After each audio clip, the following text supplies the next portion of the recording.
ginawa sa kanila, Julio? Kinulong ko lang sila. Just like what you told me to do. Pati ba naman ako, pinagdududahan mo, ha? Yeah, I know. Sana lang talaga mapatay na ni Ivan ang lolong na yan. Dahil masyado niya nang ginugulo ang buhay natin. Lolo? Anyway, sweetheart, what time will you be... Julio. Oh well. Nasaan si Berto?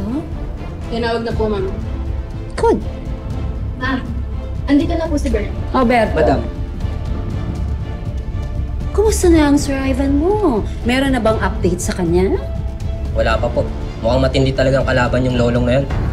Ay, si Lolo. Hindi pa rin sila tapos?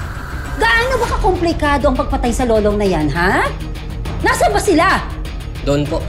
Malapit sa Barangay Matambaka Fishport Complex. Barangay Matambaka Fishport Complex. Gusto niyo po ba iatid namin kayo doon? Are you kidding me? Ako? Pupunta ako sa isang lugar na amoy isda? Ew! I'm not lowering myself to that level. God!